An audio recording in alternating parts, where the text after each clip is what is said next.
दोस्तों बात कर लेते हैं कक्षा 12 जीव विज्ञान की। तो आप सबको पता होगा आपके बोर्ड एग्जाम आने वाले हैं, तो इसमें अनसॉल्व्ड पेपर से लिए गए महत्वपूर्ण क्वेश्चन जिनके रिपीट होने की प्रबल संभावना है।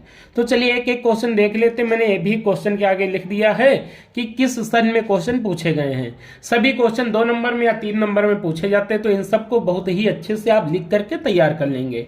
तो चलिए बात कर लेते हैं। और अगर इनमें किसी क्वेश्चन में आपको दिक्कत या उसका सोल्यूशन या आंसर नहीं मिलता है तो आप कमेंट कर देना, मैं आपको क्वेश्चन को अच्छे से लिख के जिस प्रकार से आपको बोर्ड में लिखना है आपको सेंड कर देंगे।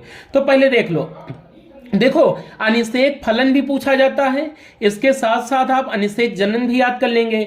इसके बाद एक क्वेश्चन ये ऑब्जेक्टिव में पूछा गया था कि निम्नलिखित में से किस जंतु में अनिषेक जनन पाया जाता है या नहीं पाया जाता है। 4 ऑप्शन दे देगा, उसमें आपको सब में ये पता होना चाहिए कि किसमें अनिषेक जनन पाया जाता है किसमें नहीं पाया जाता है। तो देखो टर्की नामक पक्षी में, कुछ छिपकलियों में और मधुमक्खी में और रेक्टिफायर में, इन सब में क्या पाया जाता है, अनिषेक जनन पाया जाता है, ये भी याद रखेंगे।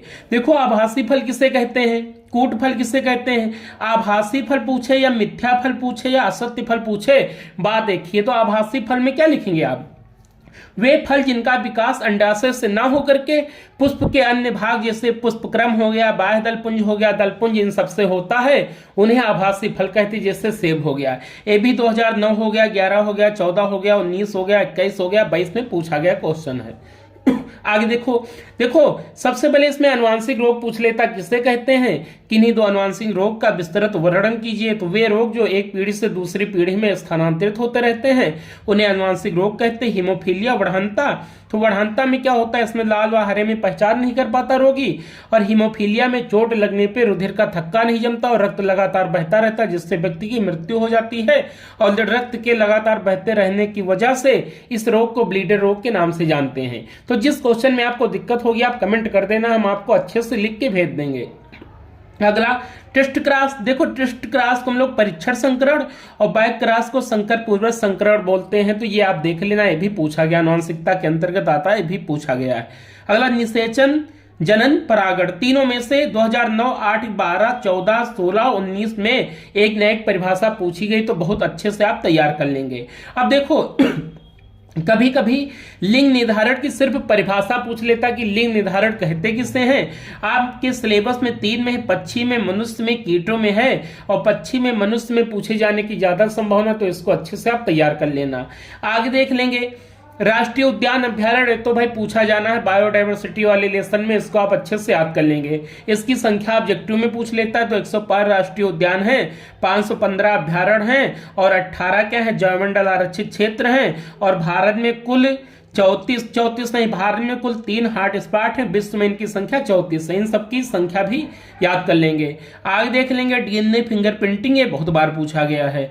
मलेरिया, डेंगू, चिकनगुनिया एक हर बार पूछा जाता है। इससे पहले वाला जो कोरोना के पहले वाला एग्जाम हुआ था बोर्ड का, उसमें मलेरिया का जीवन चक्र पूछा गया था, तो इसका फिगर भी तैयार कर लेंगे। और मॉस्किटो ह्यूमन डबल होस्ट होता है, इसको भी देख लेंगे। आगे देखेंगे परिवार नियोजन, जनसंख्या वृद्धि देख लेंगे, गौण लैंगिक लक्षण देख लेंगे, टीबी, एड्स, आमसार, ये जो रोग वाला चैप्टर है मानव स्वास्थ्य एवं रोग, उसमें देख लेंगे। कीट भक्षी पौधे और कीस्टोन प्रजातियां की परिभाषा भी पूछ लेता है। और जलोद्भिद, मरोद्भिद, लौड़ोद्भिद पौधों का जो आकारकीय अनुकूलन होता है, इसको भी आप अच्छे से देख लेंगे। अगला देखेंगे स्वास्थ्य और रोग की परिभाषा देख लेंगे, रेड डाटा बुक देख लेंगे, इसकी जो परिभाषा देखेंगे WHO के अनुसार देख लेंगे। इसके बाद रिकॉम्बिनेंट डीएनए हो गया, बीटी फसलें, इसको आप अच्छे से देख लेंगे।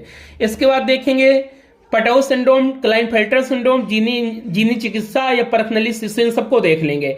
दोस्तों जितने इंपॉर्टेंट क्वेश्चन बता रहे हैं अगर इतने आप तैयार कर लेंगे तो आपको 70 में 65 प्लस नंबर अच्छे से मिल जाएंगे। 65 का मतलब हो गया 95 प्लस नंबर आपको मिल जाएंगे।